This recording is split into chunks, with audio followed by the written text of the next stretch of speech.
Welcome to Athletes Unlimited Pro Volleyball, presented by the U.S. Air Force. AU Volleyball demands more from its champions than any other league. To win, you must be a captain. The role of coach and player. We have two veterans at the helm here in week 2, and they face off right now. Team Nutsara taking on Team De La Cruz Mejia. Our second match of 2 from the Arizona Athletic Grounds here in Mesa, Arizona. Going to wrap up our Friday night of action with these 44 world-class women, tops in the world in an innovative scoring system, producing an individual champion. It's based on your team success, your individual stats, as well as the MVP voting, which could include you, the fan. Welcome inside, everybody. Once again, Kevin Marnett, joined by Olympian Key Michael, and we had a competitive first match of the evening decided by just 4 points. Key, what are you looking to decide this second match in this matchup of veterans? Well, I love that we're in week 2, which means all the teams have been shuffled again. That's great news if you're a volleyball fan. Not so great news if you're Betty De La Cruz, who swept last week. But I'm looking for a few different things. First and foremost, Betty choosing a new setter. She had to replace Nutsara. How does Natalia Valentin-Andersson stand up to that role? Also, Nutsara now with some big swingers on the outside. Who's going to fill Betty's shoes for her?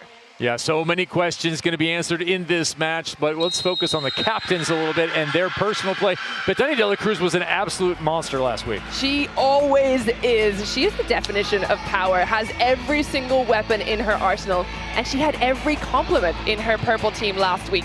But now in this gold jersey, she's going to be facing off with her setter from last week, who helped propel her to that 3-0 sweep. So it's no surprise that she tried to fill those shoes early. She has a scrappy setter who's going to put some balls fast, high to the pin, and exactly what she wants to be able to score. On the other side, in the purple jersey for the second week in a row, Nutsara was the engine of the offense for Betty. Now at the reins of her own ship, she went straight for last week's orange standout, Maddie Kingdom Rochelle, as her first pick. That surprises absolutely no one, but Nutsara, in her own right, brings so much experience, so much skill. She's pushing that ball to literally any position on the court, and she has puzzle pieces. No matter who it is, they're going to be playing well. A pair of international superstars facing off in America. One outside hitter, one setter. Look at the brief numbers for those captains. But Betty De La Cruz, she's comfortable in gold. That is her color. Oh, yeah. She loves being in gold, and there's a reason she's always in gold, because she is so dominant, because she is so well-rounded as a player. I love seeing her play and her enthusiasm, her power. She still loves this game after how many years, decades, she's been at the highest level. Gold is wearing black right there, the gold numbers. That is Betty De La Cruz Mejia, number 81. She picked her setter quite high. Natalia Valentin-Andersson. It was Team Valentin-Andersson last week. Going back into just the setter role is Nati. It's interesting because Betty took Nati with her second pick. She took her libero, Manami Kojima, with her 4th pick. So I thought she would really want to shore up that offense first and foremost, but she also is playing a little bit of defensive strategy there, getting those first contacts, second contact really, really secure. For Team Nutsara, the team in purple, looks like a lot of potential firepower. Kat Bell, her performance got better as the week wore on. Number 18 in purple should be on the right side, that opposite position. Of course, you mentioned Maddie Kingdon-Rischel, and then Gia Day, who played her way into a starting spot, took advantage of an opportunity on night number 1 to then get some time in 2 and 3. She is the full-time starter here, another exciting player to watch. There's a ton of jump serving in this match. Yeah. And that was something that makes Gia Day in particular a player that has a lot of intangibles. That's kind of what I talked about all last week with her, is that she's maybe not getting those big swinging firepower numbers. She's getting digs all over the court. She's got that tough serve. She brings a lot of stability in the reception. Just a lot of things that you wouldn't necessarily see in the score sheet, in the stat sheet. Fair amount of confusion about the lineup on the Team Nutsara side. The women in purple, they had the wrong middle out there. Tori Dixon now back out. You'll see her standing top right of your screen. Number 23 in purple, Dixon, the 2-time Olympic alternate for Team USA. Originally, Kaz Brown was out there, but they had the lineup flipped. We'll see in the next set if that was a mistake of players coming out or if that was a mistake of the captain writing down the sheet and swapping the M1 and M2. Interesting. In any case, we're ready to go. Natalia Valentin-Andersson first serve, working on Day. And Day has excelled at all the skills. Betty, tip, Nutsara No. Overhead Willow Johnson will tip, and I feel like Johnson could be a bellwether for that squad. Would you agree or disagree, and why? First of all, what's a bellwether? The indicator of how things are going. Oh, like a temperature. The direction of the wind, the temperature of the day. Gotcha. Yes, the barometer pressure to think about Florida and what's been going on. Yes. Let me just get my chemistry hat back on. Barometric pressure, key. I think it's a great point because the opposite is often someone who's looked at to be an important part of the offense, just in general. High-level volleyball means high-level opposite. So she didn't get a lot of playing time last week. She was on Natalia Valentin-Andersson's team as a backup opposite, this time in a starting role. If she's having a good day, certainly Gold Team can have a good day. Our first match featured Team Abercrombie and Team Caffey playing to a very close 73-69 result. It featured a lot of runs. And maybe we'll get the same thing here. Second contact allowed to go. Cat Bell inside the block and down. That was dirty. That was a straight up and down swing. And when you look at Cat Bell, look how physical she is. I mean, her shoulders have so much power in them, but to find that angle as well just inside the block, beautifully done. Cat Bell headed back to the Philippines professionally this next year after spending the last U.S. season alongside Molly McCage with the Vegas Thrill of the Pro Volleyball Federation. There is Cat Bell, one-time reality star. You caught up with her a bit about that. Personality for it, absolutely. Was she the heel or what was it you said? The hero or the heel? Or the heel. She said she was a bit of both. She likes to stir the pot. A service back line. Betania de la Cruz Mejia, service certainly part of her game. It's been a feature for a long time. Yeah, talk about stirring the pot. Betty is so consistent and loves to put that ball exactly between two players. You see that between the two purple players having to back up, look at each other, talk to each other, ask some questions. That's what she does with her serve. Fifth ace of the season for Betania. She follows it with an error. I think she has the most errors in serve of anyone from Athletes Unlimited, but she backed it up with the aces as well. Jump serve coming the other way, number 99, Gia Day.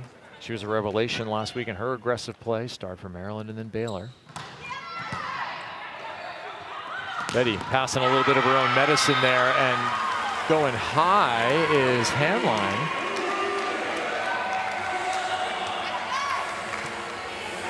Middle blocker gets the start. Drafted in the 7th round. Hanline back to serve. First extended look at her, speaking of new starters. And an ace serve issued. How about that? One kill, one attempt, one serve, one ace. Good start, especially having not played a lot last week. These are the moments. As soon as you do get that start in Athletes Unlimited, you have to bring your best possible game. Valentin-Andersson with the dig. Bigger block at the net. Member Monet, stuffage. Member right with Watson as well. Watch this movement. Watson just a couple of steps late. Member Monet closing all by herself, but I like how physical she is, jumping out of the gym. Not the tallest player, but plays like it. Quick to the outside, quicker was Karis Watson. She'll get plus 12, and the block is alive for Team De La Cruz Mejia, 8-2 the open. Watson's been so fun to watch this season. She gets a lot of touch blocks, more than stuff blocks, that kind of allow her team to go and run again and play again. When she gets that stuff, it's so good. Right side looking for the solution. Natalia Valentin-Andersson has more defense instead. Tip, pancake. Lecator member Monet said she got it. That ball called down instead. A momentary argument and no challenge issued from the captain, Betania, with 2 captain's challenges per team per set. Great hustle, though. All the way from the left side of the court to basically just behind the block. Bell, right-hand stab. Kingdon, right-hand kill.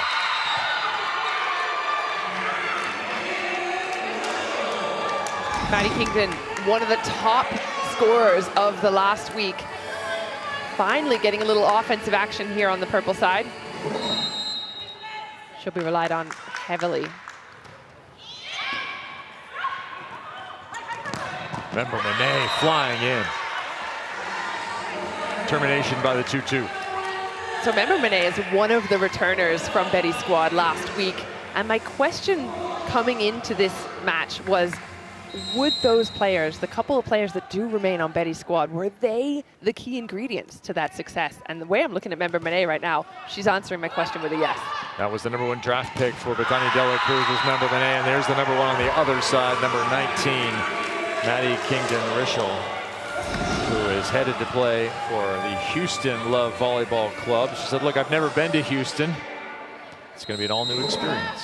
Very comfortable being in Europe, where she's played for quite some time after her starring role in Tucson for the University of Arizona.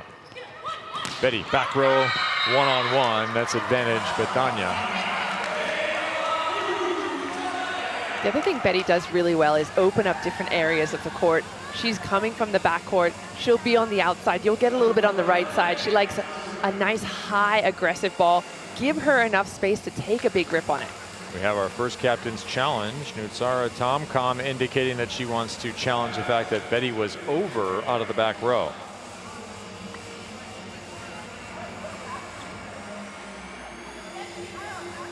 Her team encouraging her to challenge. Betania being right-handed, more than likely this would be the left foot if she were to be over. A quick review says no. That was fast. I didn't see anything in real time. I wasn't looking for it, probably. I just take for granted that Betty has had a backcourt attack enough times in her life to get it right.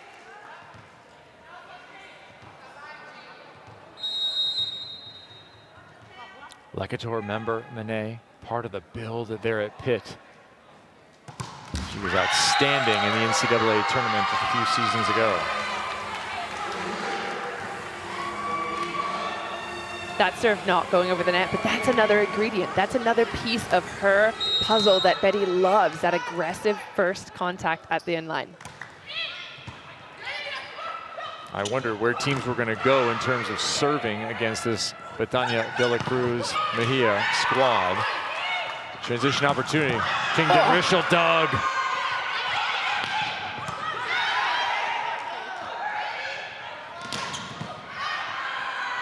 A lot of heavy contact. Who's going to find the floor? Not yet. Betty again. Chopping it deep. Betty, you cheeky player. I'm loving the defensive action here. Look at Member Monet. Down that channel. She sees her blockers going one way, and then Betty with the finish down the line. She realizes, okay, it's not just going to be a hard drift ball that's going to get down. The defense is doing a lot of work here. Her team last week going 3-0. Betania de la Cruz Mejia, been an international volleyball assassin for well over a decade. Another winner there. Pulling her hands was Kat Bell. Might want to keep those paws up there. 12-6. Doubling up. De la Cruz Mejia over Nutsara. And these are the things that Betty makes her opponent do. She's playing games with them. Do you pull your hands? Do you block? Do you watch for the tip? Well, offense there on a Kaz Brown, who took on an increased offensive role as the week wore on in week 1. Originally out of Iowa, played her ball at Kentucky. Starring there for Craig Skinner.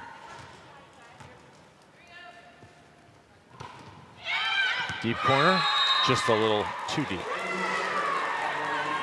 We will play 3 sets. We will play to 25, win by 2. The overall is determined on the aggregate score, and there are team points to be awarded for each set victory as well as the overall victory. There are 180 total team points available. Those go to every single player on the winning side for each set and the overall. Giade. More defense from Valentin Anderson. She brings a ton of that to the equation, and Betty converts off that play. Again, Betty finds a way. If there's one player on court that just knows how to score, it's Betty. And it comes from a different variety of attacks every single time. That's what I want people at home to watch out for, is how she's contacting the ball, how fast her arm is she going with power, is she tipping? She brings so much variety. And they're bringing some service pressure from the line. Natalia Valentin Anderson, the sneakiest server in all of Athletes Unlimited, takes us to the technical timeout. Team De La Cruz Mejia dominant in set 1, 15-7.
Athletes Unlimited Pro Volleyball is sponsored by the U.S. Air Force.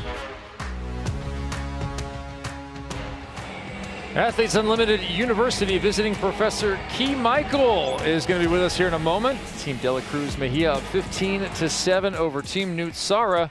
Let's get our volleyball knowledge dropped right on us. Key? All right, we are talking draft strategy. We all know that Betty had an absolutely dominant run last week with the purple squad. Now she's in the gold captain's jersey. I have some questions that I need answered. First of all, Betty herself is moving on to this gold squad. She's taken with her Lector member Monet.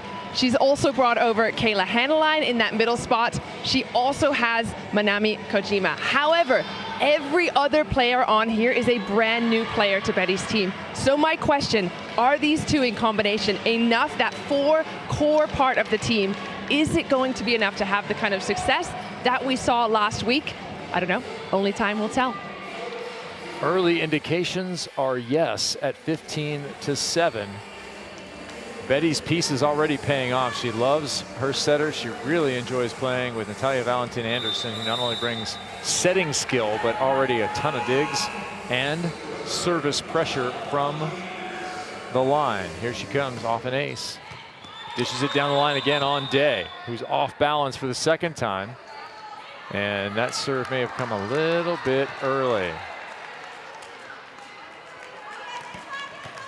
You can't just serve whenever you want. You have to wait for the indication.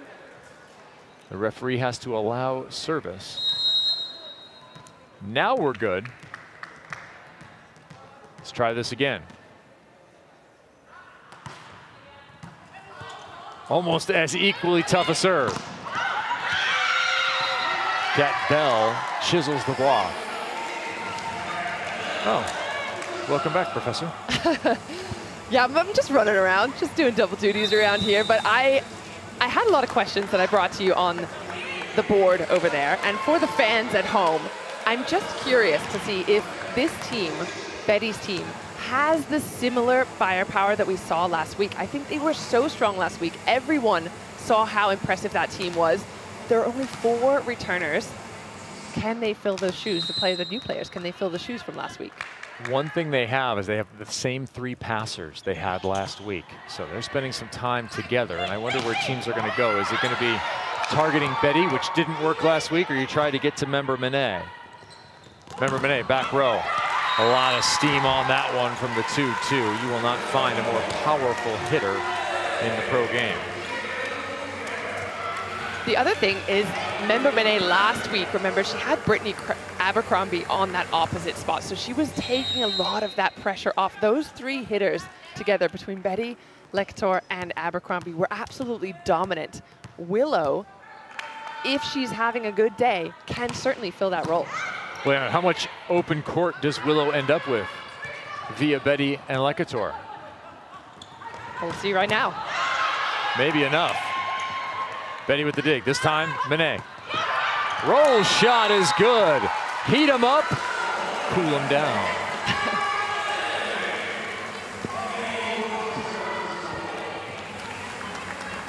Again, variety. Variety with every single contact.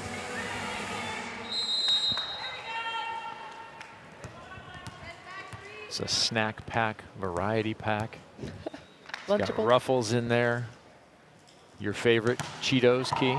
A service from Betty. What is that? What's your favorite? Cheetos all time? What kind of snack would that be? Yeah. Wouldn't be a fruit. Definitely wouldn't be a clementine. We're done with those references. Yeah. All right. Something with a little more punch. Something spicy, maybe a hot Cheeto. Ooh. Whose origins are much disputed. Betty again. This time down the line, back-to-back winners. Wow, this first set. Keep in mind, this first set is not only huge in terms of the blowout we see right now, plus 11, it's also huge for the overall points, the 60 points. Our aggregate score as Gia Day exits and Lindsay van der Leide comes in. Yeah, you're exactly right. Teams cannot fall asleep at the wheel. Letting another team go on a run is the worst thing you can do at Athletes Unlimited. Service risk to reward, a story to follow all weekend with this squad. Right now, it's mostly reward. Kojima, big dig. Over. Natalia, airborne.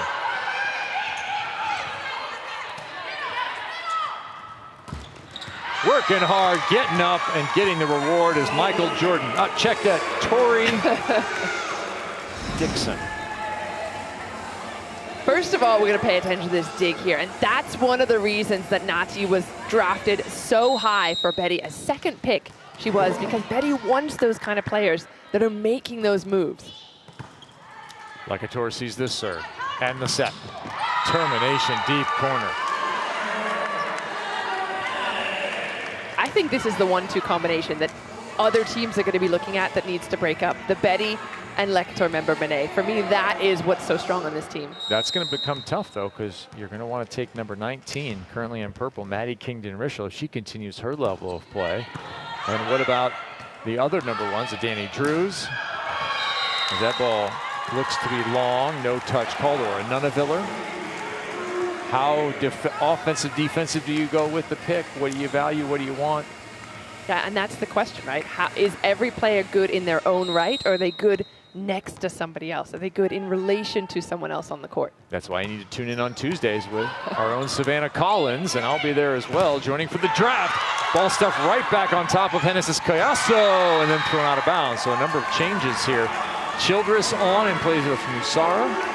Collazo in at opposite. That's the double sub, as well as Lindsay van der Leide, as this first set continues to be a monster blowout that could figure huge in the overall. Handline back to serve again. She kind of got this whole thing started. 12-2 the run. Good serve. Help the block set up. Childress sprinting in, barely got there. Willow, second shot at it, another dig. No Morris. Confusion reigning on both sides, all clarified by Maddie Kingdon. Defense, defense, defense. Have a look at this first dig. And I just have a feeling that Nomaris Velez Agosto has a little bit of something to prove. She was left on the board until the very last pick. Of course, once the three liberos are already gone, there's no point in wasting a pick on her. But she was fantastic all 4 years that she's been here. And I swear I saw an advertisement for the law firm of Nomaris Velez and Agosto on the way in to our hotel location here in Mesa. Do not mess with that firm. 22-11. Every single point looms large right now for Team Nutsara. Yeah, they've got to close that gap. This is one of the most dangerous parts about playing against, well, not only Betty's team, but really any team at Athletes Unlimited. Close that gap. Don't allow them to get on those big runs. Try to keep yourself in the fight, because the bigger that gap, the smaller the magic number becomes in that third set.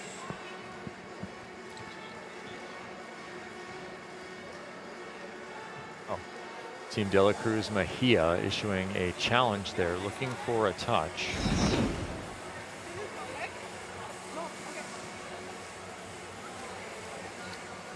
Definitely a touch of the ball. I think the question is whether there was a touch on the net. Potentially the ball hitting the net into Kaz Brown's arm. Yeah, this one would have to be a replay. The whistle was blown. If it gets reversed. So I definitely saw a touch of the arms of Kaz Brown. So it's not as if it was a 4 touches, but that's what it was called. So originally called for Team Nutsara. It will be a replay. Yeah, that's right for me. Ball touches Kaz Brown's arms. I think that's what we saw. Pretty clear.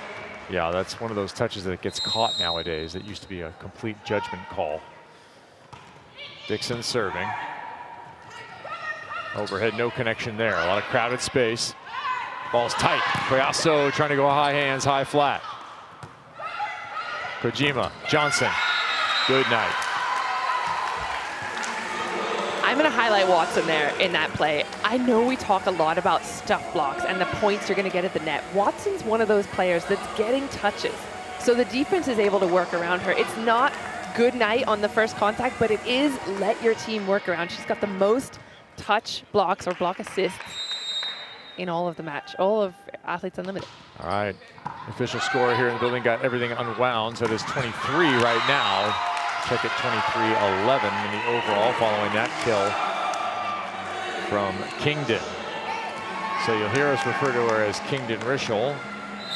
That is her married name. She does wear Kingdon on her jersey, Maddie. No matter what the name is, the play is excellent. Yeah, 5 points already in this set. She was putting up numbers like 17, 18 last week. That's why she was first off the board for Nutsara. And this is a fun frenemies battle. She is super good friends with Natalia Valentin Anderson. Backslide, Karis Watson with the kill, but she has also, Maddie Kingdon, spent time previously in her career with Nutsara in a professional season as her setter. That ball is killed, 24-11. Team De La Cruz setting themselves up here in set number 1 for the overall win. Set point, De La Cruz Mejia.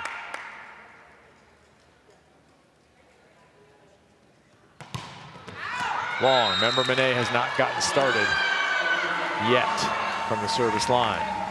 Second set point, opportunity to close. What if they carry a 13-point advantage into set 2? That's huge. That's huge. Outside, chipping off the block is Betty and providing near maximum points. 25-12. The question was, can Betty recapture the magic of week 1? The answer through one set is absolutely. She pulled it out of her pocket, took a rabbit, made it into some flowers, and won.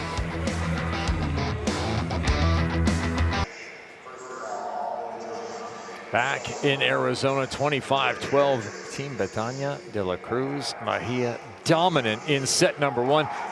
And as usual, in no small part, Betty contributing. Top shelf serving from the top spin server. She was absolutely phenomenal in terms of the back court presence. Look at the spin on that. Down the line for the first one, then she's going cross court, and then she's taking a little bit of heat off of it, powering in every single possible way. She's scoring points, and we talk about this over and over. What makes her so special? Her vision, her court presence, her understanding of the game, when to go hard and when just to tip. 5 aces total for that side.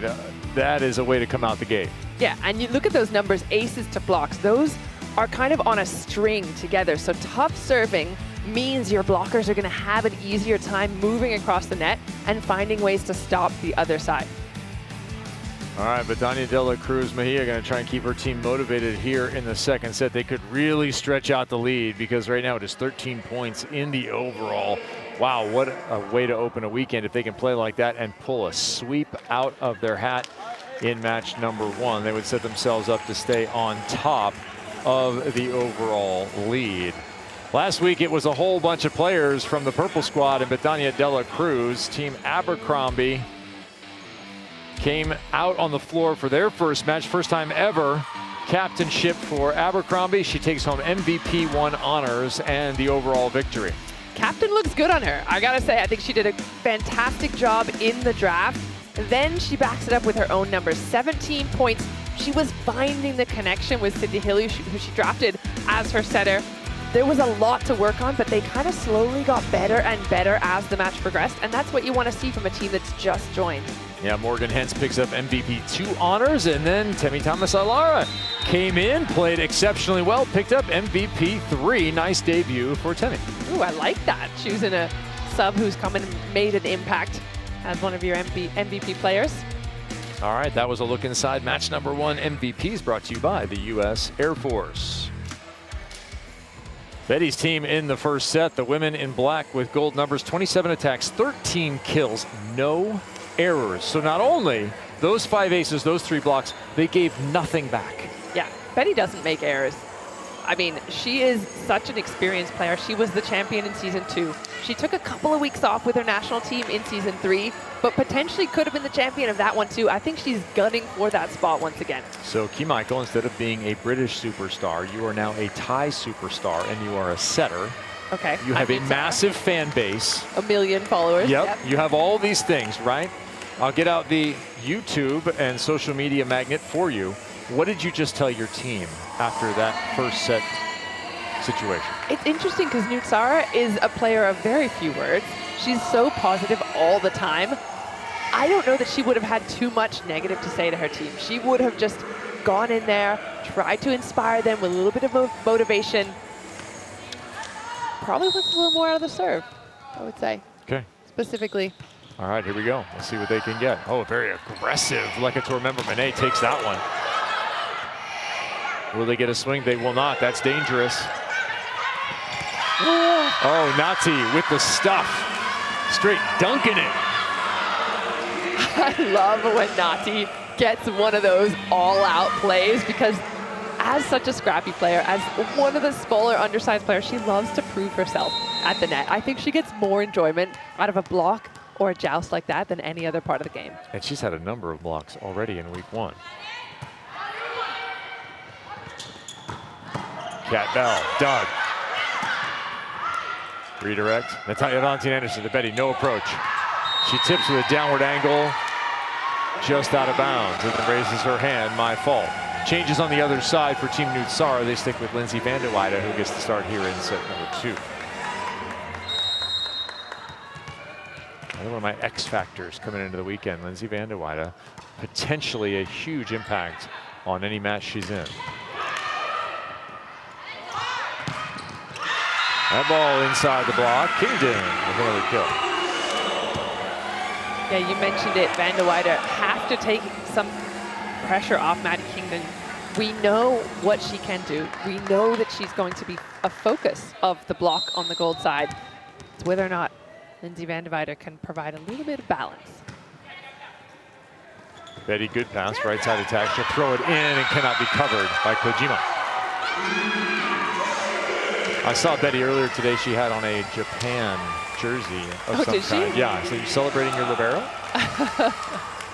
I bet they have so much swag that they can trade from over the years. Oh, man. Betania's closet, she said she has so much stuff because she never gets to sort it. She brings it home, goes the next year, brings home another few bags, goes to the next year again.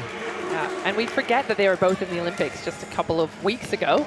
Probably got a couple of things to trade from there, at least a pin. Oh, at least. You never know what to do with those pins over the years, though. They just sit there and collect dust, and then eventually you give them to a bunch of kids, and they love them for 10 minutes, and they're gone. It's okay. Van der Weide, good pass. attack outside Kingdon. So Kingdon already collecting some offensive points here in set number 2. There's Nutsara again, specifically from the floor. That's one of her specialties. Doesn't leave, doesn't jump. Makes it so tough on the blockers to understand where that ball's going. Kingdon is 7 for 11. Can that continue here? She's going to get another shot. Ball tight, reset. Well done, Kaz Brown. Hands in the middle, doesn't matter. Kingdon's good again, 8 kills, and a much better start to this second set. For the women in purple, they're up 5-2. They trailed 8-2 to open the first. Maddie Kingdon taking one little step. She's way off the net, and that's something you talked about wanting to see more out of Van de Weide, is being able to be fully aggressive even when you're not in a perfect position. Remember, Monet generates some forward momentum and puts the ball right on the line. Not a full swing, but just enough to find that end line. I think one of my curiosities right now is if Betty's team does face a little bit of pressure, does face a bit of pushback, how do they then respond after such a dominant first set? Good first ball side out there. Tori Dixon with the push kill. Tori Dixon knowing exactly where to put the ball, right on the middle blocker who's just served. On Kayla Hanneline. Interesting though that Jenna Rosenthal hasn't been on court yet. She was one of the starting players last week. Johnson high into the block, reset. Will she get it back? Yes, she will. A little more space this time. Kojima with the cover.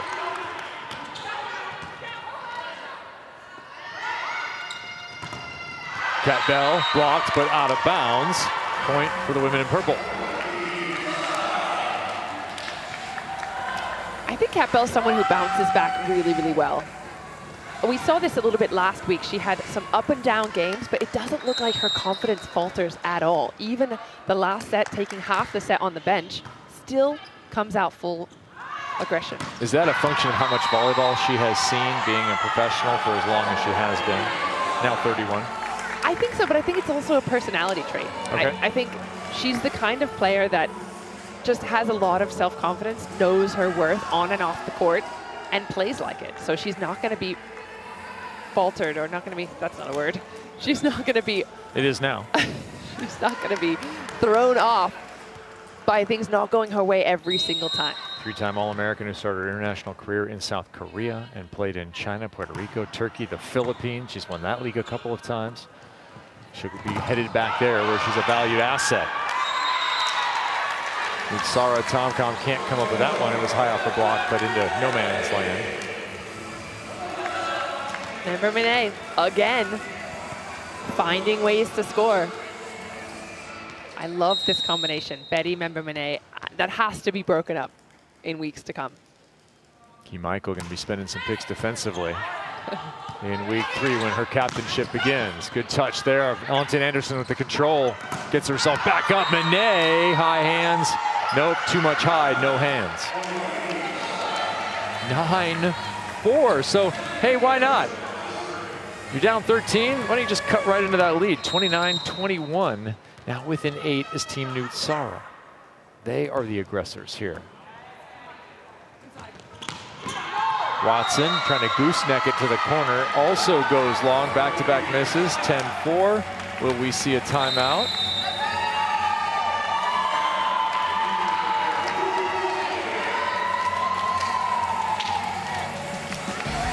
Timeout called. Nutsara +6.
cause that I'm playing for is the Lupus Foundation of America because my mom has lupus and she has been someone who's always advocated for and supported me, and so I feel now that it's my turn to advocate and support her and the rest of the lupus community.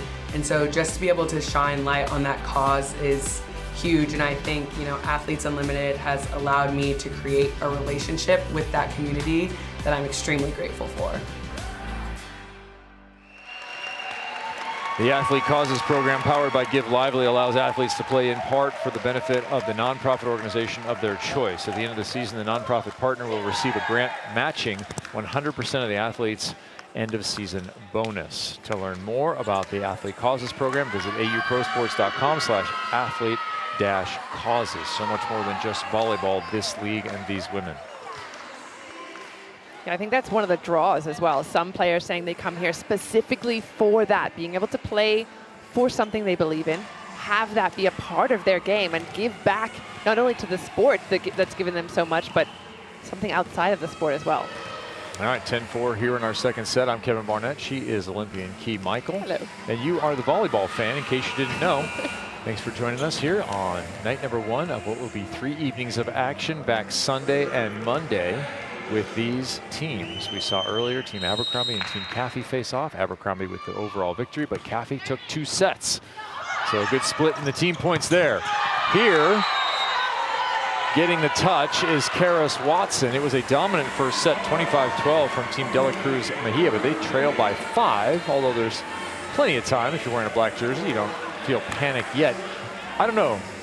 Here in the U.S. leagues, we'll see. Do you press the giant panic button, or is it a smaller panic button than they have in Europe? Because the one in Europe is supersized. Well, I don't think Betty's pressing any panic button just yet. She has a lot of confidence in herself. However, she has not put a point on the board in all of set 2. She has absolutely goose egg in terms of points, and we're already 16 points through. That's unusual for her. Uh-oh, she heard you. I know, watch out. This first ball is going down. Oh, and she almost killed Lindsay van de Water because of what Key said about her. Not nice, Key. Second swing, popped up by Dixon. How about one more? No, this time. Backslide delivery. That's good, still good. Valentin Anderson resets, reloads. That one is tipped right to Nutsara, who then gets ready for the cover. And that ball's wide. What a rally. And I keep watching Betty as well, because in the first set, one of the big points that we made is she's finding ways to score. That's what she does. Right now, she's having to take 2-3 more swings, and the purple side are really just keying in on where she wants to go. Van de Water will get this one back and get blocked. Natalia Valentin Anderson at 5'6" picks up yet another stuff block.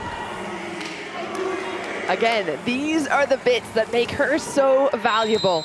Plays much bigger than her physical body. That ball is wide.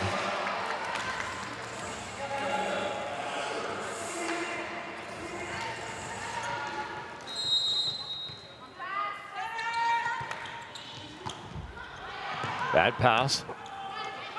Remember Manet, no swing there, but nearly manufactures a point anyway. Instead, it's Handline with the stuff block. She's been a revelation at middle blocker. Handline has spent a little time with Team USA and VNL. We wondered what it was that got her the starting role. Well, we definitely know that, like that Jenna Rosenthal's been a little bit banged up, and if you have a player who's playing well and hasn't been out on the floor, maybe a chance to put her in and have her make a difference. She has done that. Been a pro since 2017. Nearly had another. And she contributes to that redirect from Betty, who wants more from her side in this set. Yeah, she's trying to fire them up. Definitely does not want to keep or let her eyes off of that overall score, right? That's something we talk about a lot, not letting the other team go on runs. She knows she has the advantage after a dominant first set, doesn't want to lose that, let the balance shift back. So every single point saying, hey, let's get fired up again.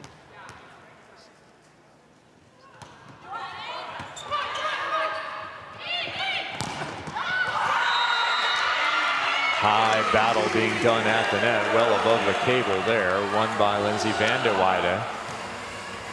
When she stays behind the ball, she is impactful at the point of attack.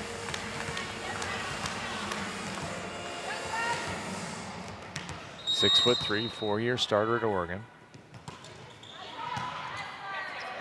Hits member Monet, who drops a dime.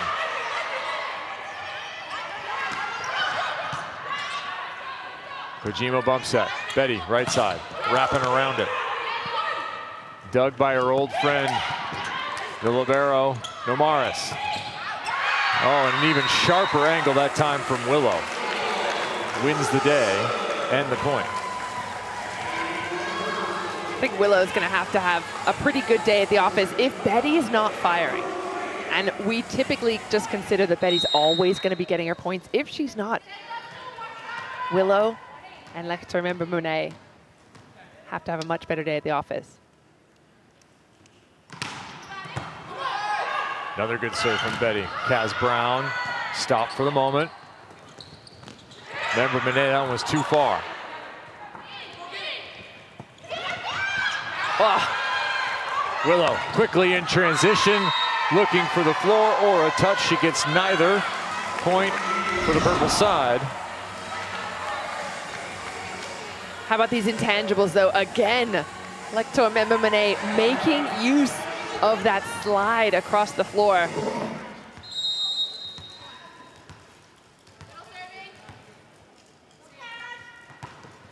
Brown goes long.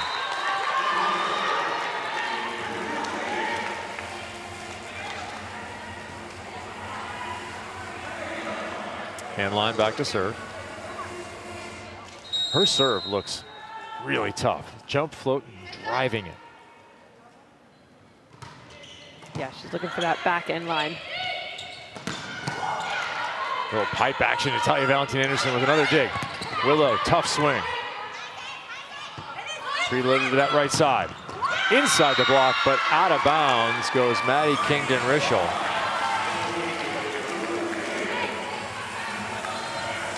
I like how aggressive she stays.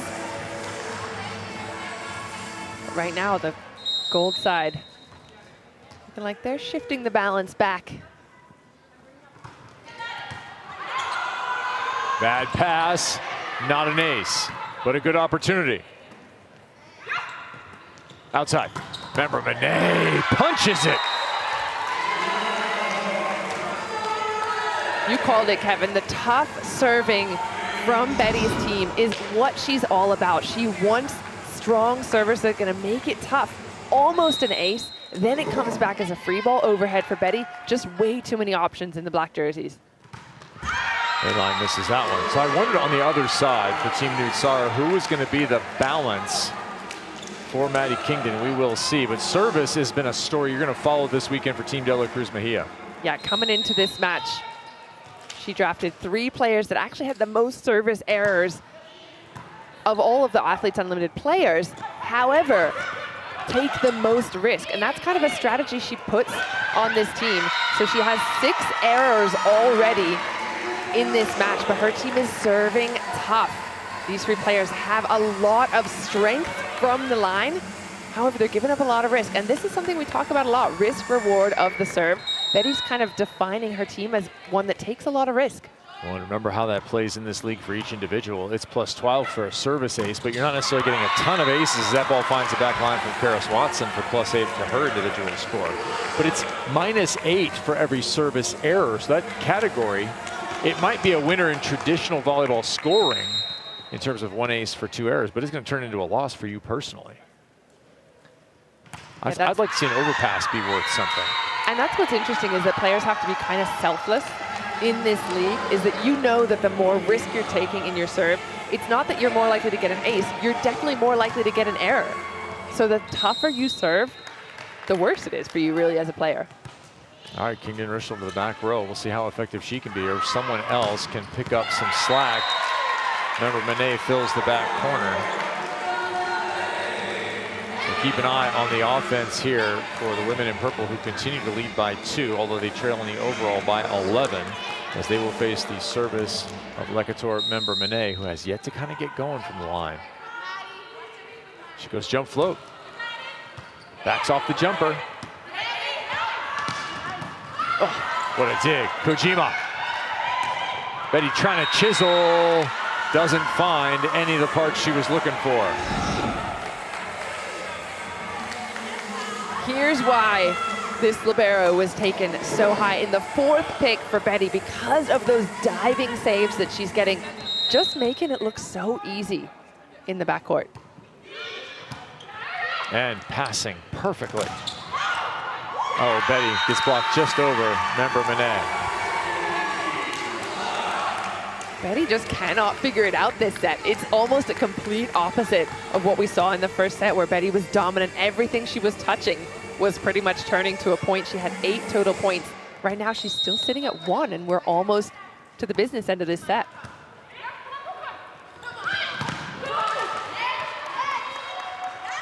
Dixon sets right side. Bell gets the kill, and that was a question. Who opens the door for Maddie Kingdon-Rischel? We know that husband Paul's going to do that. He's a gentleman. He's a gentleman. But who on this team provides the balance in the offense? Is it Bell? Is it Van der Weide? Is it both? I like it as Bell. I think she was fantastic in week 1. She proved herself as a strong right side attacker. Again, former middle, so I've got a little soft spot in my heart for her, of course, having to learn that role. But I think she's certainly capable of being that balance for Maddie Kingdon-Rischel. All right, 20-15. Team Nutsara leading by 5. Gives us a chance to go into the game with the U.S. Air Force and one Big Beth, Betania de la Cruz Mejia.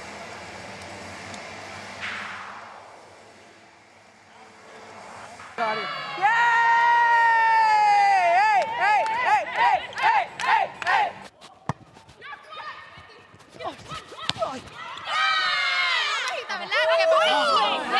I was far. They're challenging over? Yeah, yeah. You are in my team or in their team? And you're, tell me now. Yeah! Bueno, Betty! I think she's on the way down. If you jump, go strong. If you don't jump, don't jump. Okay? No, you just go. One pass, one pass.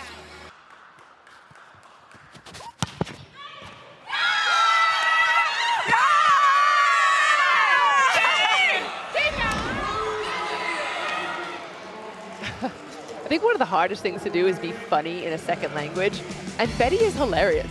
Looking at a libero saying, are you on my team or are you on their team? I love the contrast of Betania de la Cruz Mejia, our 2022 champion there, and the contrast to Manami Kojima. There's a foot, 6'2" to 5'2". Yeah. When they're bringing it in for the team hug. I ran into Natalia Valentin Anderson, Betania's setter, for this week this morning, and she said that Betty does an excellent job of balancing the demands and the decisions that must be made as captain with her own play, and then getting the best out of her and everyone around her. It's interesting because I feel like if you look at her in play, and in those difficult moments, she's going to have fire in her eyes. At least that's what we've seen over the last few years from her. When things aren't going perfectly well, she's going to look at her setter, say, get me that ball immediately. She's looking a little more relaxed this season somehow. All right, now I'm not sure I can guarantee you in the back row trying to dig at Betania de la Cruz Mejia spike, but I can get you closer to the action with your free unlimited club membership. Vote on game MVPs, compete in the AU Fantasy League for exclusive prizes, which does not include an opportunity to dig Betania de la Cruz Mejia in the back row. That is not included in the exclusive prizes, but there's a lot more there. Sign up now at auprovolleyball.com. Be great, though. I don't know that I'd want to sign up for that. Oh, that'd be great. The winner instantly becomes a loser when they claim their gift. Backline winner out of the back row, Johnson. Both teams running their opposites down the middle of the court occasionally. Yeah, and you got to, right? You talk a lot about spreading the offense, using all areas of the net. Typically, you'll see the opposites running to the right side, just working on that side, but I like her coming down that pipe.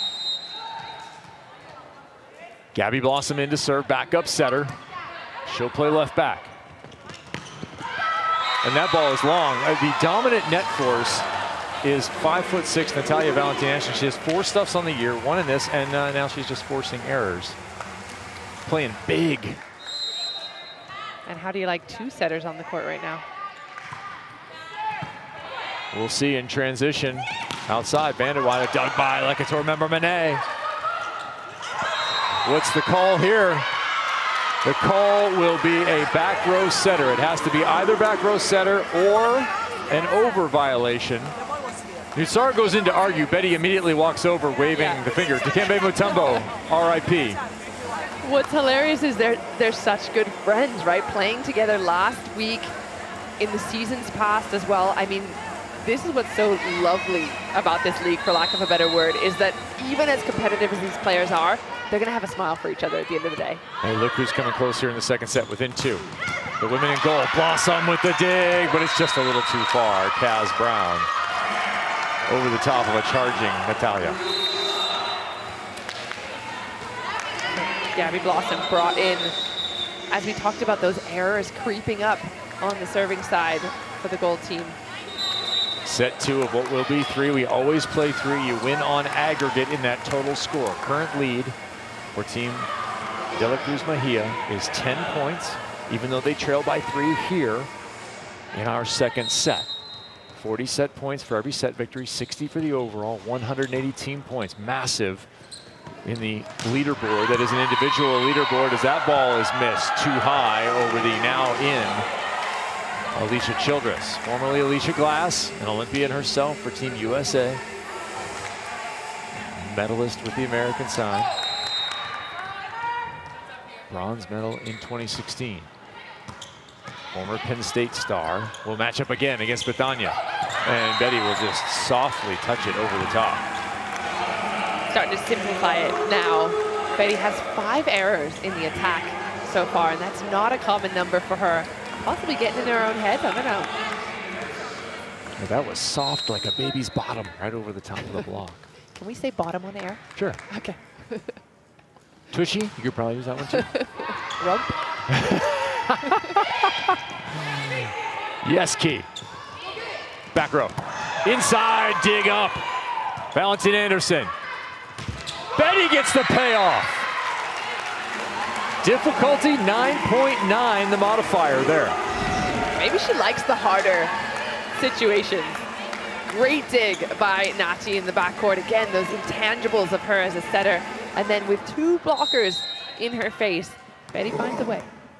Can they find a way? The women in black, the gold side, all the way to a second set victory. They're going to need a few more here. Like it's remember Manet provides an opportunity. Betty nearly got it. Free ball comes back. Kojima, back set. Betty kill. There's that fire. They're within 1. You asked me a lot about predictions. I'm predicting a lot more ball going to Betty in the next couple of points. I think she doesn't stay down for long. It doesn't matter that she has 5 errors already in this set. Nati trusts her. Team Nutsara has 2 timeouts remaining. They're under pressure. 6-2 run. Does it see 7? Yes, it does. Ball out of bounds. We are tied. Deuces are wild here in the second. Timeout call. I'm loving this comeback from Team De La Cruz Mejia, and it proves to me that it's not just Betty getting it done. We talk about her being dominant in terms of the numbers. In set number 2, she has only 4 points. In the overall, she's still the top scorer of her side, but the balance is starting to return. Member Manet with 9 points. Valentina Anderson getting some on the board. She's got a little bit of spread between the middles as well. That was the number 1 thing about this team last week, was that they were balanced. Now we're seeing it again.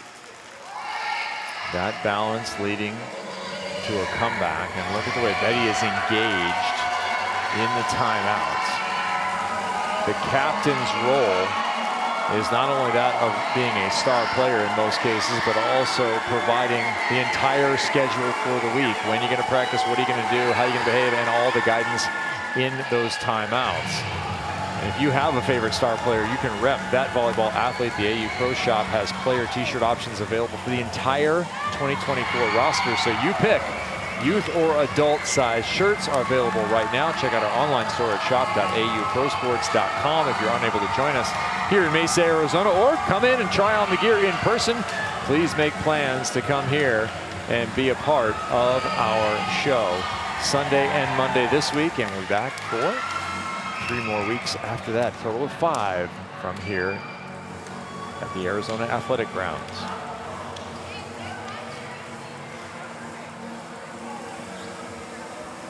So if I'm on Betty's team right now, I'm getting the ball to her all day long. She hasn't had the best set, but I know that she's the kind of closer that can put it away. She's got Member Monet on the outside, but if I'm Natty, I'm feeding Betty 9 times out of 10 in these last couple of points. So Betty has that look in her eye. If you're trying to shut her down and figure out a way, what are you going to do? On the other side, Maddie is in the backcourt. Maddie Kingdom Rochelle. Alicia Glass also has Kat Bell to her right side. I'd like to see the middles get more involved. Kaz Brown could get a ball here. There you go.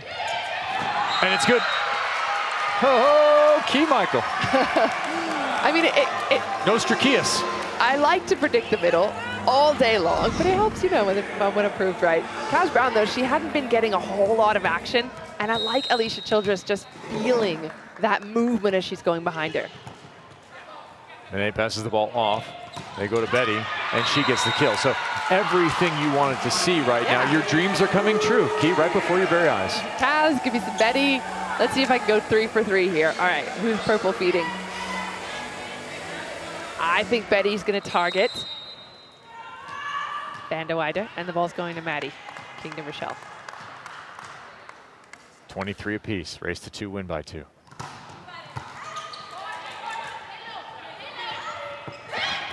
Push, Doug. No swing. They'll have to defend again. It'll be Kingdon, second time. Thrown back. Member Monet has to tip. Both teams a little out of rhythm. Who finds the beat?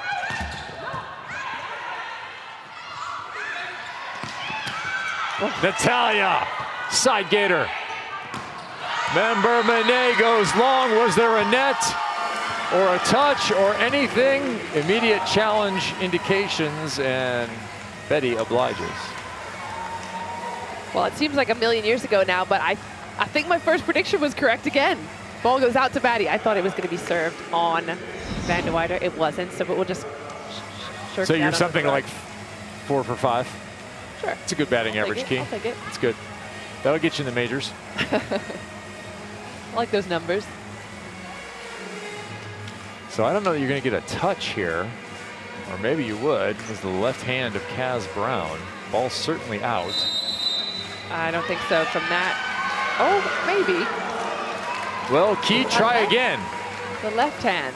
And that is a monster challenge right there to reverse that one, because instead of a Team Nutsara set point, it is Team Dela Cruz Mejia set point with the captain at the line. We saw Member Monet close one for her side last week. Does Betty close it for herself right now?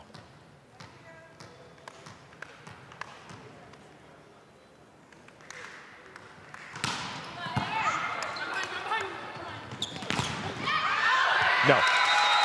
We're tied. Extra time coming your way. It is win by 2, and every one of our sets played at 25 points. Was that a soft serve for Betty? Was that light? Or keep it in, a 70% to a spot. It didn't look like she went full throttle on it, which is unlike her. I think you're right. Sometimes you just want to make somebody play. Johnson tips over the top, gave it a full approach, and finds the floor. All right, second set point opportunity for Team Dela Cruz. It took them 2 opportunities in the first. Can they do it again? And this would set them up to have a 15-point lead headed into the third set. Kayla has an ace already. She's been serving tough. Again. Ball really low. Watson gets it. Plus 12 for her personally. Plus 40 for everyone on the side. 26-24. Great set, great comeback there for De La Cruz Mejia. We asked how they would respond. The pressure put on them this time. And there it is, not letting anything slide despite Betty not even being in the #1 attacking spot. They can win in a blowout. They also have proven now that they can win in a comeback fashion. 51-36, they lead. A competitive second set, but Team Nutsara is outscored towards the end and eventually gives up the victory. Team De La Cruz Mejia has collected 80 team points by virtue of victory in the first and the second set. And a lot of it has been due to the continued excellent play of Lecator member Manet on the outside with Betania De La Cruz Mejia for the second week in a row. Yeah, those two are the 1-2 punch of this team. They are phenomenal together, and it's that balance that works so well. Member Manet right now with 10 points. She's hitting at 40% efficiency, so she's making something work every single time the ball is in her wheelhouse, in her position to score. She's not just taking up space on the court, and I feel that's the trouble right now for Team Nutsara. They have one player that's scoring in double digits, that's Maddie Rochelle. However, where is Kat Bell? Where is Van de Weider? Van de Weider at -20 efficiency right now. 29 kills for Team De La Cruz Mejia. 9 kills from Lecator member Manet, 10 from Betty, that 1-2 punch you're talking about. 5 aces, that number still looking big, but a little bit smaller given that it was all in the first set. Yeah, they had a few too many errors then going forward in the aces, but again, this is what Team De La Cruz has made their identity, and that's kind of what I think is important as a captain to think about when you're drafting a team is, what's the identity of the team? This team is aggressive from the service line. They're gonna make aces, they're gonna make errors, but then with that as their first strategy, then they've got the blocks to back it up, and then they've got that offensive power when they are in the receiving duties. A look at our champions. Of course, it was Jordan Larson, the American legend, with a medal of every color and 2 silver. And then Betania De La Cruz, multiple-time Olympian in the middle there, and Leah Edmond, who got back full-time into volleyball after coming back to Athletes Unlimited. And she is once again a full-time player, our champion last year.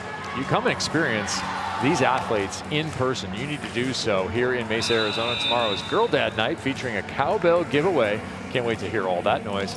For the first 250 fans, do you get a picture of Will Ferrell with that, I wonder? We need more cowbell. That's the prescription for one of these teams. Yeah, super producer Bruce Dickinson may or may not be here in-house, and an opportunity to pepper on the court with your dad following match number 2 will be happening. Go to auprovolleyball.com to buy your tickets today. I wonder how many times we can play Blue Oyster Cult tomorrow night.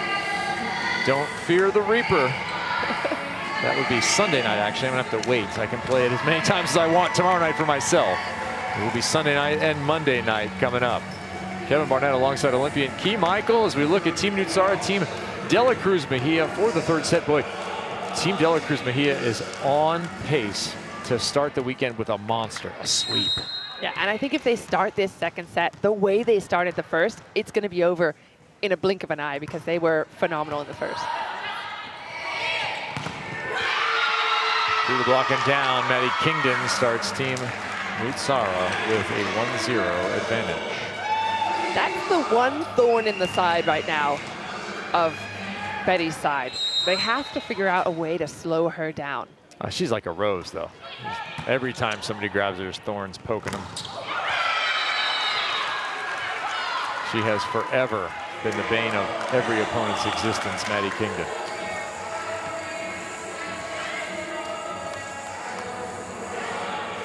Kayla Hanline been an excellent addition to the starting spot for Team De La Cruz. Hanline chosen in the 7th round, punching well above that draft stock.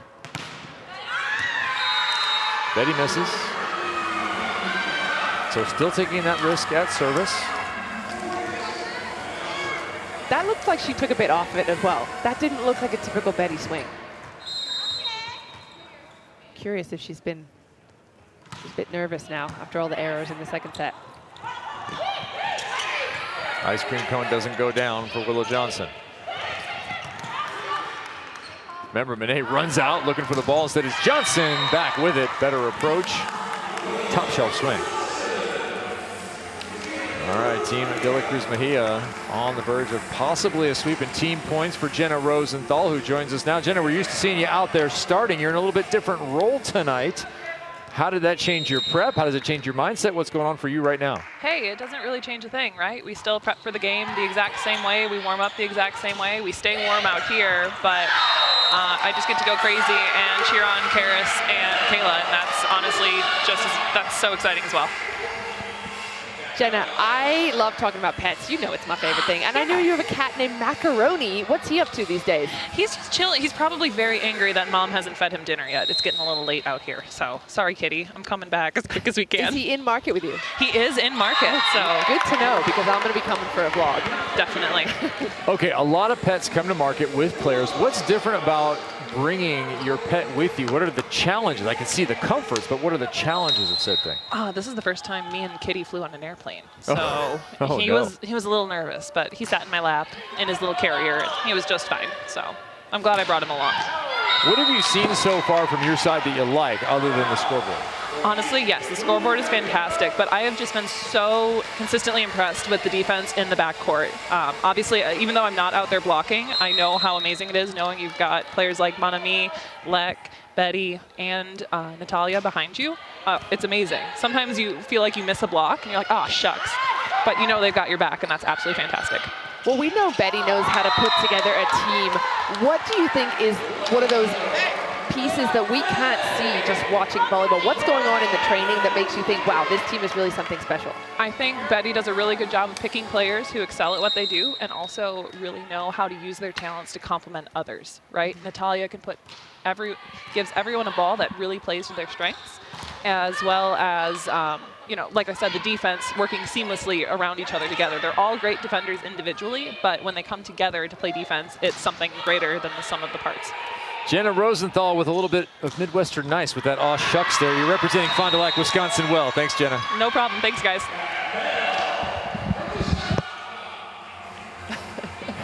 Yes, you did. Yes, you did. 5-4.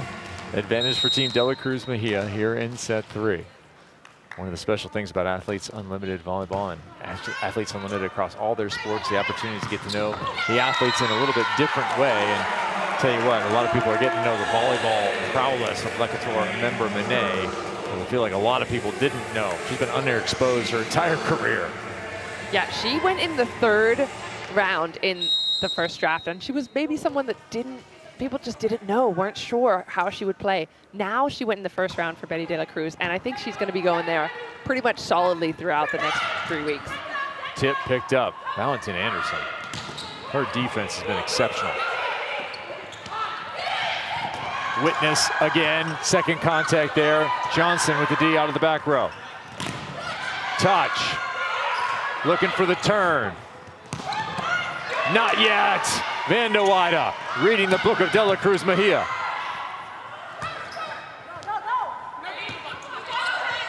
Betty tries to drop it on Bell, takes her out. Lekator another dig.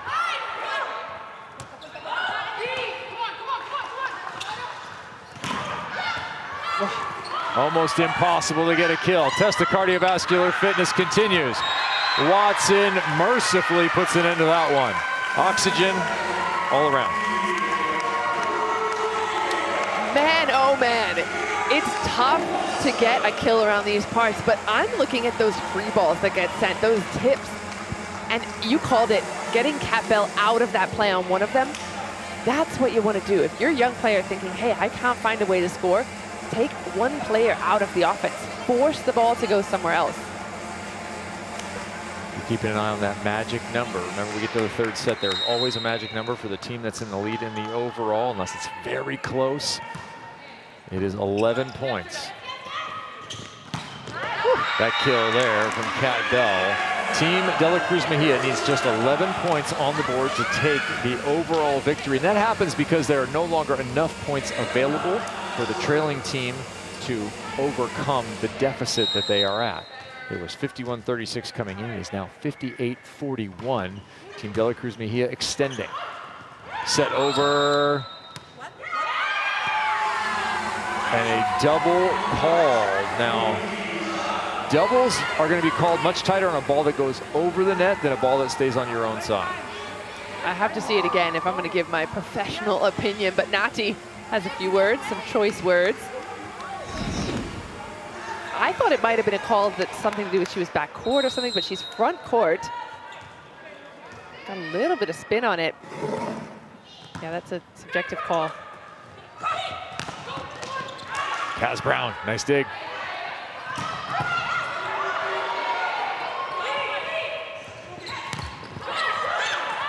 Good coverage there by Team Nutsara.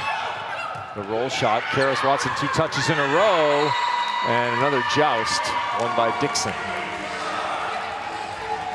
We're tied, 7 apiece.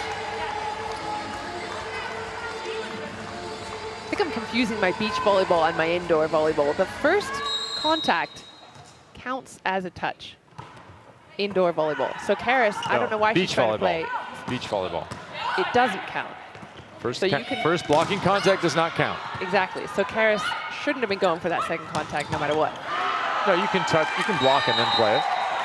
Absolutely, you can do that. 100% legal. Forever and ever. You can block, touch, and then turn and make the play. Have you not done that, Keem? I'm confusing myself. Okay, but it counts as one of the touches in beach volleyball. So if you block and then you touch, your teammate has to put it over. Correct. Okay, that's what's throwing me off. Benet now, 12 kills, 20 attempts. That's a nice night. And there's another block for the 2-7.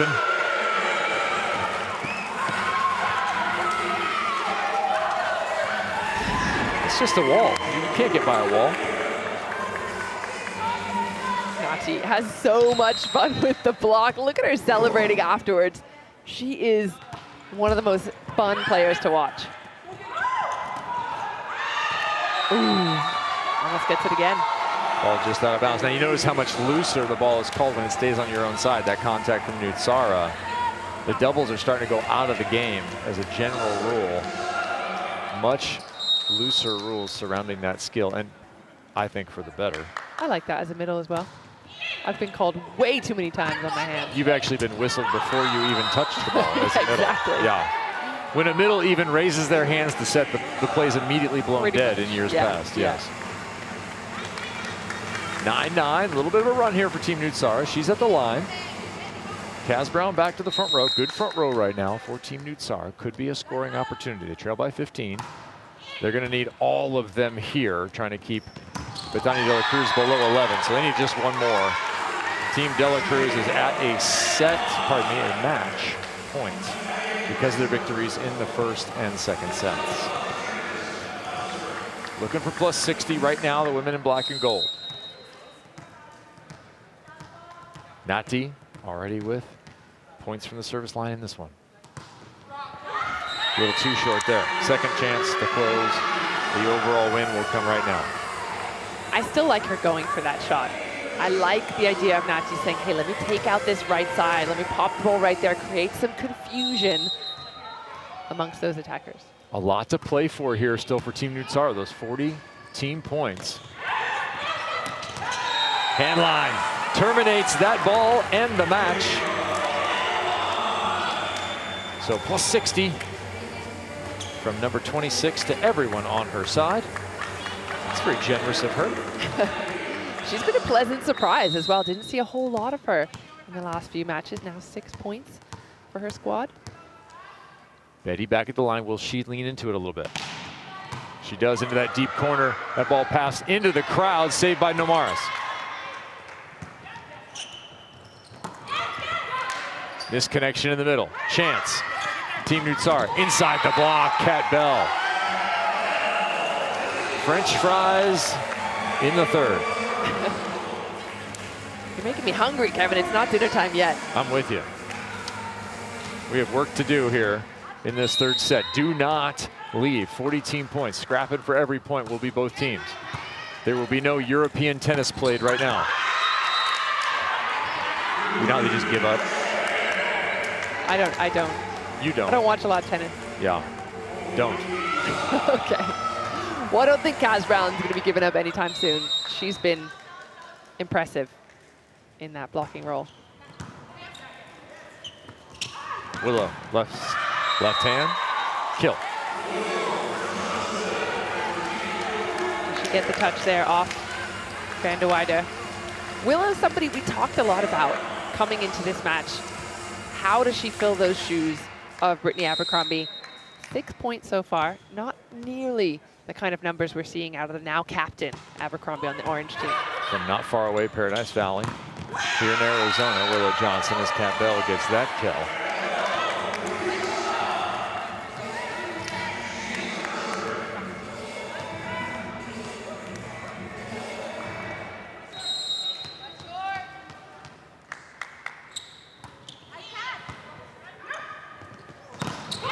Karis Watson off the block and into the equipment. Teams kind of playing ball for ball here. Midpoint set number 3, 13 apiece. Yeah, and the style of these two setters, it's quite similar. They like a fast offense. They like to spread it around. They're not going to get too much off of just one player. But it all determines what kind of ball they get.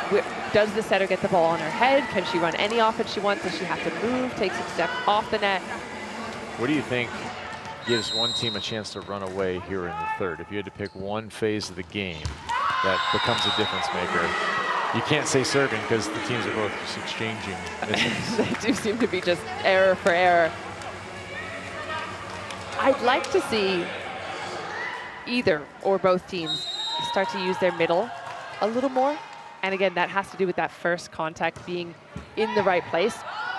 For example, a step off cannot use her middle, has to go outside. Nutsara getting Mari back into it. But I just want to see more variety. All right, passing might loom large as we try to finish this third set. Technical timeout, Team Nutsara up 1. Athletes Unlimited Pro Volleyball is sponsored by the U.S. Air Force.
Oh, brother. They not even ready. Nobody ready. DJ, play some Drake. Please. Please play some Drake. Yeah. Yeah.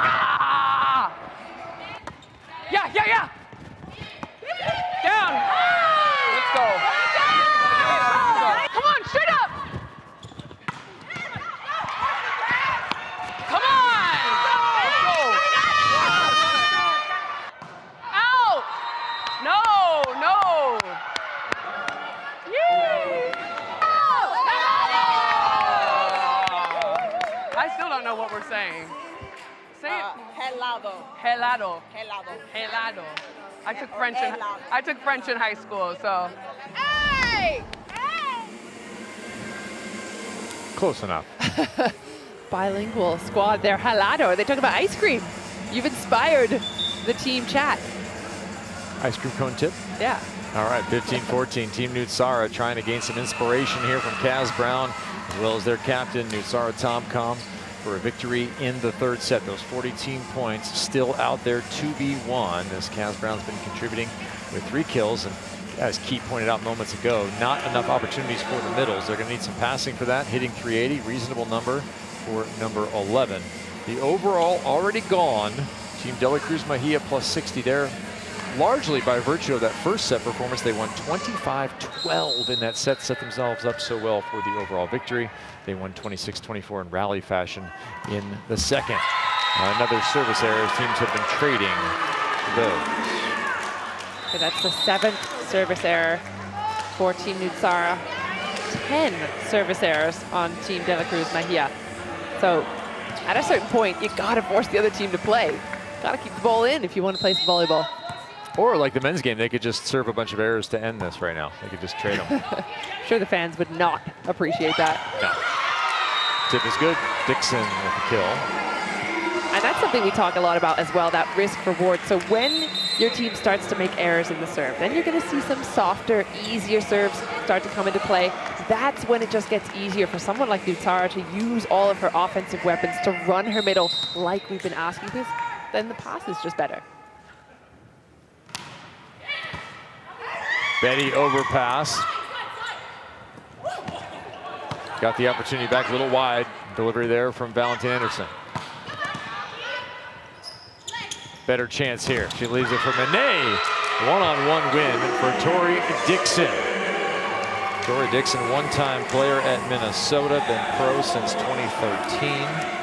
All-position team last year. It was great to see her out here completing a full season after a couple of false starts the previous couple of years.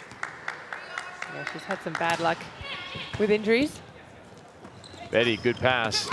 She's generally in a pretty nice rhythm out there. That time, no.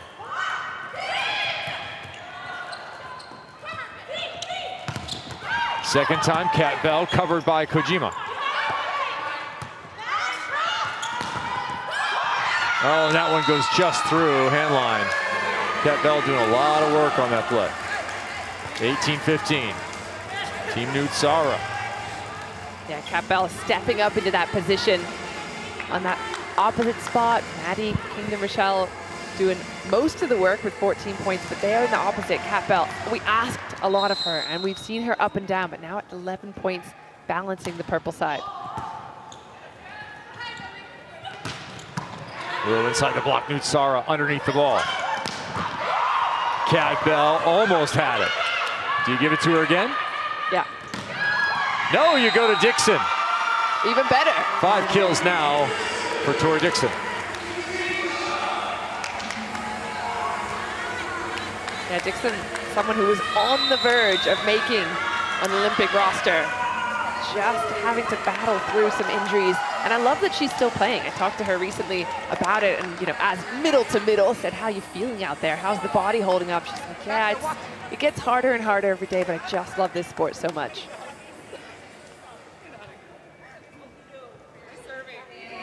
I feel like there's some players you just have to, you'd have to drag them away. You would. There's a lot to play for when you're a professional volleyball player, when you're part of Athletes Unlimited. The cause program here at Athletes Unlimited is so cool. There's no other organization, professional sports organization, that I've ever been a part of that lets you give money to a cause that is really important to you. And it's really cool that we get to choose that cause. Having the opportunity to play for a cause just adds more to playing. It's so much deeper than I want to win or I want to have fun. It's I'm playing for somebody. I'm trying to help somebody more than just myself. We play for ourselves, we play for our teammates, we play for our fans. But to be able to play for a cause that means something to us, it really makes me feel like I'm making a difference and I'm doing something that's more than just keeping a ball off the floor. I'm helping people, I'm helping these organizations that want to educate, and that means the world. The Athlete Causes program, powered by Give Lively, allows those athletes to play in part for the benefit of their nonprofit organization. At the end of the season, that nonprofit partner will receive a grant matching 100% of the athlete's season win bonus. To learn more about the Athlete Causes program, visit auprosports.com/athlete-causes. I will. Okay. I will do that, Kevin. A promise made. We'll see if it's a promise kept. And we'll see if the promise of this lead is enough for Team Nutsara. It was not.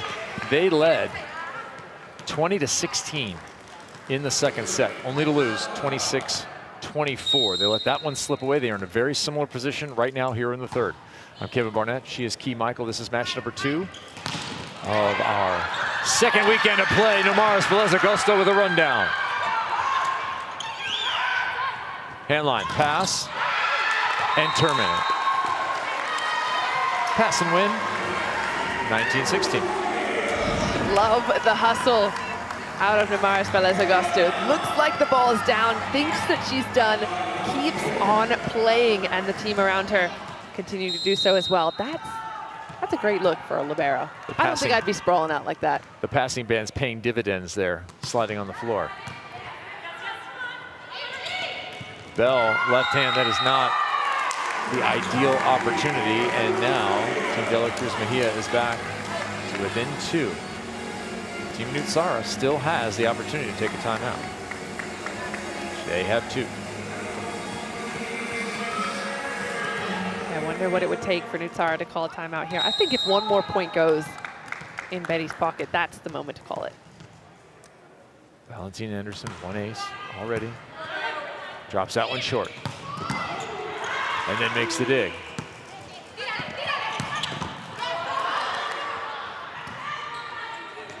Brown, tough swing. She's up to it. Gets the ball back. Kingdon. Yes. Kingdon again and again making moves with her feet. She gets herself in a position to swing. She's in that right side, not super comfortable for herself. She's an outside hitter. However, able to move her feet and make it look like she's still in her window.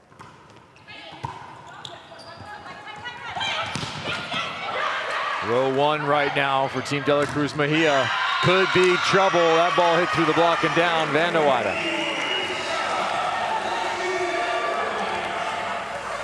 21-17. Do they hang on this time?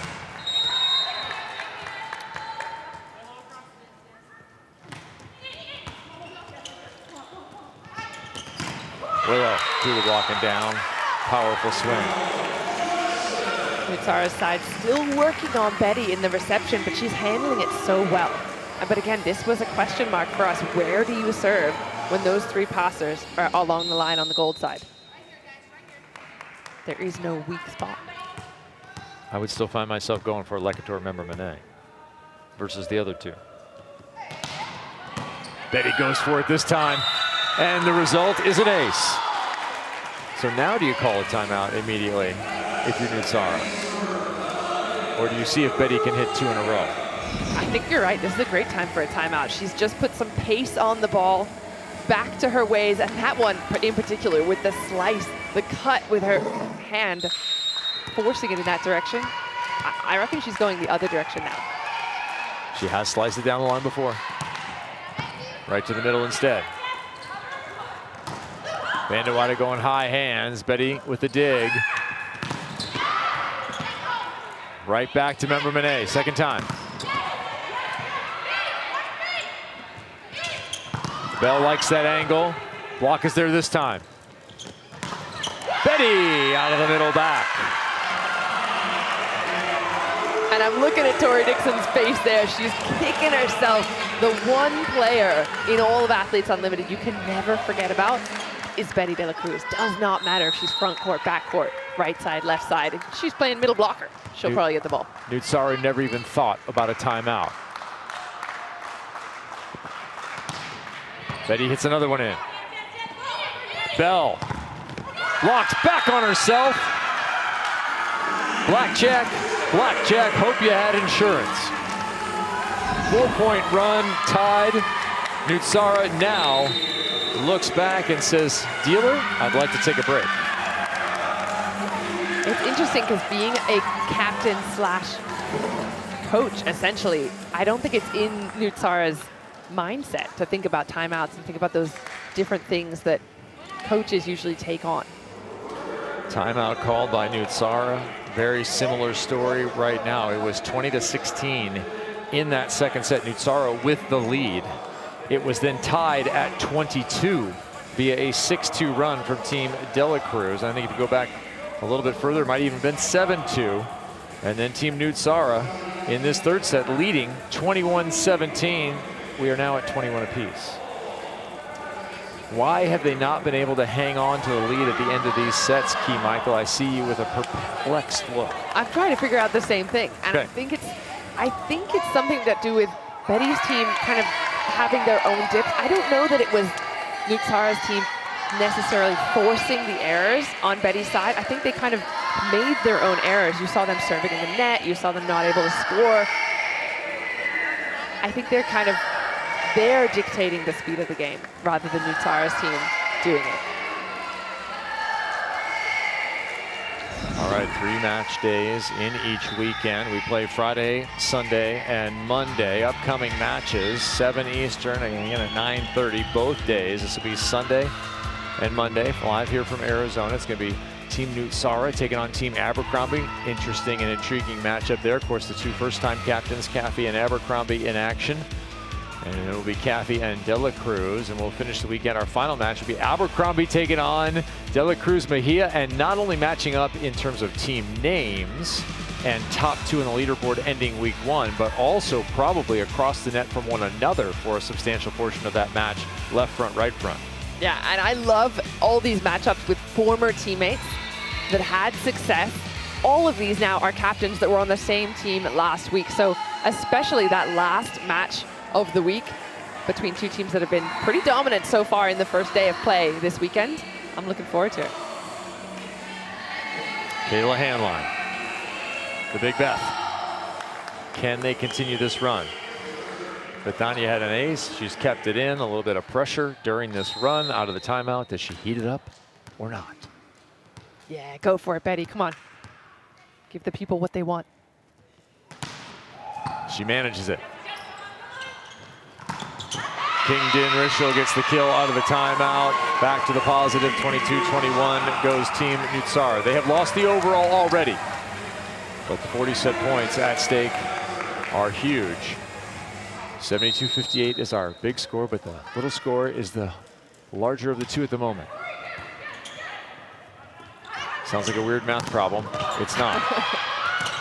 Headline cleans it up on top of the net. And immediately points to Lecator member Monet for the work done in that attack phase. I love that, giving credit. Often that overpass kill is the last thing people think about, but the entire play beforehand is what gets her in position to make it. Inline 5 kills hit 440. That's outstanding, but her serve's kind of gone away. Both teams getting hyper aggressive from the line. Double sub now coming on for Team Nutsara. Nutsara will put herself to the bench. Alicia Childress will check in. And to the front row comes Genesis Collazo, who can be formidable in terms of blocking. They're up 1. Looking for some transition opportunities here, Team Nutsara.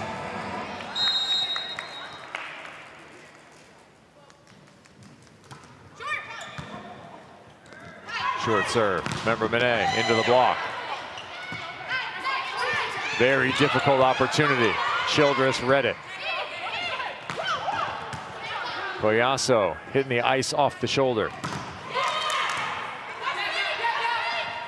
Outside. Banduada, no, cannot find it. Willow Johnson can. We're tied again. Johnson with the final contact, but Betty with the dig in the backcourt. And this is what that persistence of Betty's side that we've seen. They continue to be really, really tough to score against. Valentine Anderson's going to match up against Kingdon. Do you just set Kingdon every time? No, you go the other way. And that's a bad choice. Lecator member Monet sky high, and Team Dela Cruz has a set point. They're looking for the sweep. This is sweep point number 1.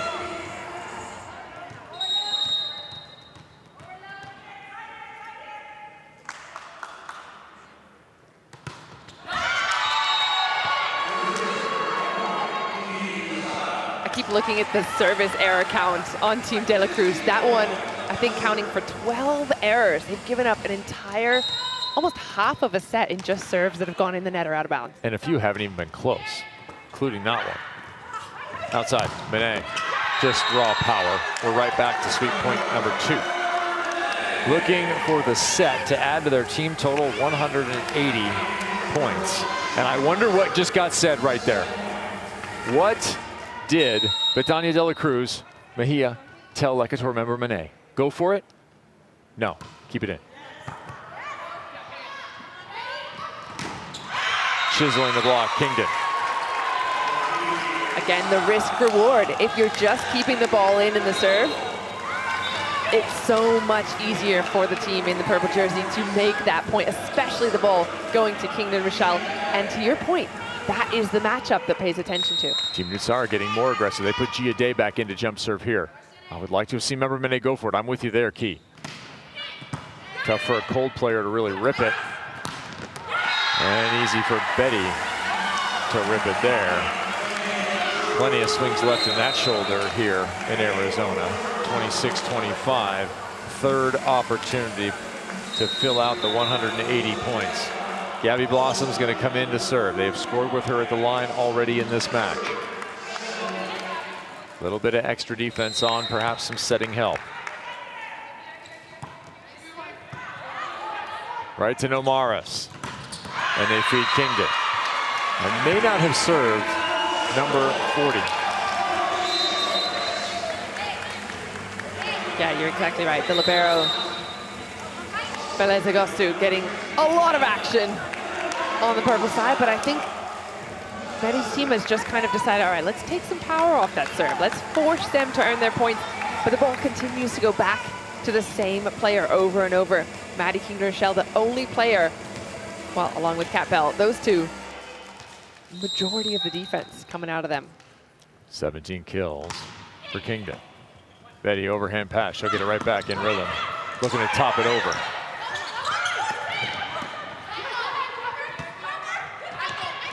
Better swing this time, dug by Kingdon.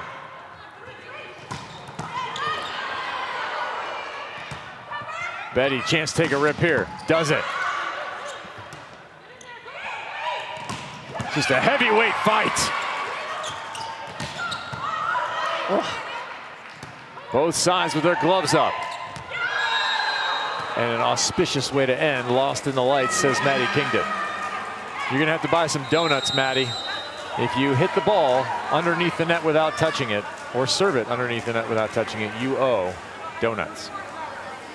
National team gym rule. I'm with you on that, but that's, I mean, she had to swing 3-4 balls in a row that were really out of system, high from over her shoulder. That was going to be the comment I made at how impressed I was that she still goes full rip on those awkward balls. Fourth chance to close it. Can Valentine Anderson come up with an ace? She's been kind of dropping it off a shelf, middle or left side of her opponent. Dixon's in there. They just talked about the short serve.